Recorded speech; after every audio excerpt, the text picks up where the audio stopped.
Akkam jirtu kabajamtoota dhaggeeffattootaa fi hordoftoota miidiyaa Intercept. Oduu sa'a kanaa qabannee isinii dhiyeessinaa. Mata duree oduu keenyaa kabaja guyyaa ayyaana raayyaa ittisa biyyaa 116ffaan wal qabatanidha. Turtii keessan waliin taasisaa.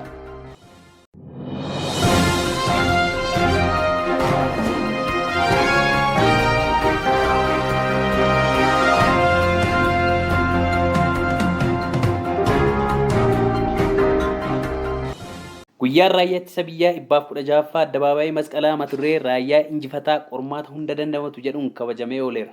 Sagantaa kana irratti ministeerri muummee fi ajajaa waraanaa waliigalaa Dr. Abiy Ahmed, Afyaa'ii mana maree bakka bu'oota uummataa obbo Taaggasaa Caafoo, pirezidaantii mana murtii waliigalaa federaalaa Dr. Teediroos Mirat, Itaamoo Joor Shumii raayyaa ittisa biyyaa Fiild Maarshaal Biraanuu Julaa, ministeera raayyaa ittisa biyyaa Dr. Abrahaam Balaay, kantiibaa magaalaa Finfinnee Aadde Adaanech Abeebee fi pirezidaantota naannolee, ministeerota, ambaasaadarota, hooggantoonni raayyaa ittisa biyyoota garaagaraa fi qaamolee hawaasaa akkasumas keessummoonni garaagaraa argamaniiru. Kabaja kana irratti kan argaman ministeerri muummee Itoophiyaaf ajajaan waraana waliigalaa Dr. Abiy Ahmed guyyaa raayyaa ittisa biyyaa 116ffaa Finfinneetti kabajame irratti argamuun ergaa dabarsaniiru. Ergaa isaanii kanaanis raayyaan ittisa biyyaa goota seenaa yeroo dheeraa qabudha jedhan. Raayyaan ittisa biyyaa humna nageenyaati. Kaayyoon isaa inni guddaanis nageenya waaraa buusuu, nageenya qabnu akka hin boorofne eeguu, nageenya dhufe jabeessuu fi badhaadhina biyyaa mirkaneessuuf kan dhaabbatedhas jedhaniiru. Raayyaan ittisa biyyaa yeroo mootummaan jijjiiramus kan hin jijjiiramne biyya keenya irra darbee biyyoota Afrikaa biroof gaachana kan ta'edhas jedhan. Raayyaan ittisa biyyaa mallattoo nageenyaa ta'e kun mallattoo misoomaa akka ta'uufis riifoormiin guddaan gaggeeffamaadhas jedhan.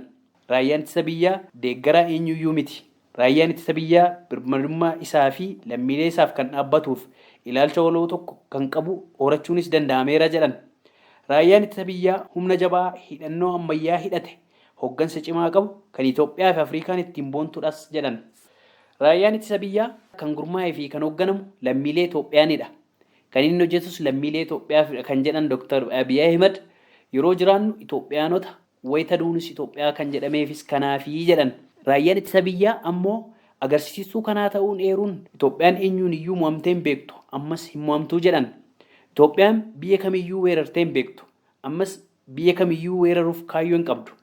Raayyaan ittisa biyyaa eenyullee miidhee akkuma hin beekne akkuma maqaa isaa diina isaa ittisa malees jedhaniiru. Raayyaan keenya waggoota dheeraadhaaf nageenya mirkaneessuuf biyyattii keessattis ta'e biyyoota alatti hojjeteera ammas hojjechaa jira. Raayyaan ittisa biyyaa jabina biyyaati. Itoophiyaan humnaan waan raawwattu hin qabdu. Kanaafis obboloota keenya waliin taanee tokkummaan rakkoo jiru furra jechuunis Dr. Abiy Ahmed hubachiisan. Gumaa'iinsaa fi tokkummaa Itoophiyaa balleessuun waan hin danda'amnee fi hin yaadamnedhas jedhaniiru. Kanaafuu obboleessa isaa ajjeesuun hin barbaachisu kan jedhan muummeen ministeeraa rakkoo mudatu karaa nagaa furuun murteessaa waan ta'eef biyya birmadummaan ishee eegamte dhaloota dhufuuf dabarsuu qabna jechuunis dhaamaniiru.